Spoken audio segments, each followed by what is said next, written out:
tu vois, nous sommes en pleine action. Je vois ça, ouais. Les regarder, c'est bien.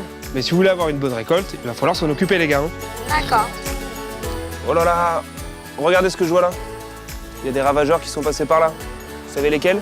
Des limaces? Des limaces, tout à fait. Elles vont quand même pas tout manger. Bah non, justement, et pour éviter ça, on va leur préparer des pièges à la bière. Tenez, les garçons, Merci. prenez un piège. On va les préparer. Alors, ouvrez-les. Voilà, on va mettre un fond de bière dedans. Voilà, on peut les refermer. Et les pièges sont prêts. À part les limaces, il y a quoi? Il existe de nombreux ravageurs. Il y a par exemple le dorifort. Lui, il adore les feuilles de pommes de terre. Mais celui-là, on peut le retirer à la main. Et le mildiou? Eh bien, dis-moi, tu en connais des choses. Alors, d'une façon générale, si des maladies apparaissent sur les feuilles, eh bien, on n'hésitera pas à les couper. Ça évitera la propagation des maladies. Et puis, si l'attaque est massive, il suffit de se rendre en jardinerie et de trouver des solutions de traitement biologique, comme pour les ravageurs d'ailleurs.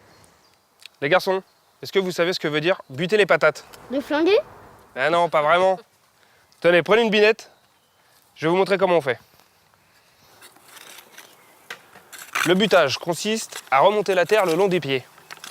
Pour ma part, j'attends que les pieds fassent entre 15 et 25 cm de haut. Pas plus.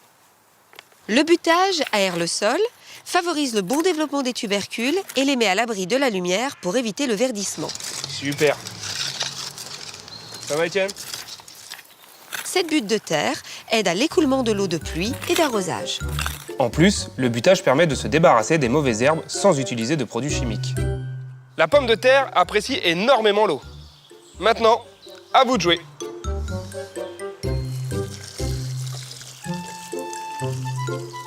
Évitez d'arroser les feuilles pour ne pas favoriser le développement des maladies. Et pendant les périodes chaudes et sèches, arrosez les rangs plus régulièrement le matin ou le soir.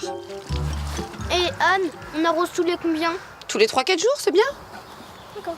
J'ai une petite astuce pour vous.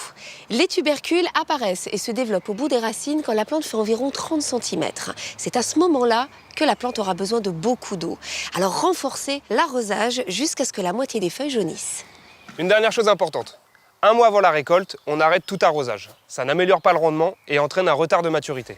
Par contre, pour les pommes de terre primeurs, on peut arroser jusqu'à l'arrachage. Tenez les garçons, on va pouvoir maintenant installer les pièges. Vous n'avez qu'à les disposer un à chaque angle. Et maintenant, tu prends une tuile, tu la poses sur le piège en laissant un petit jour de 2 cm pour protéger des eaux de pluie.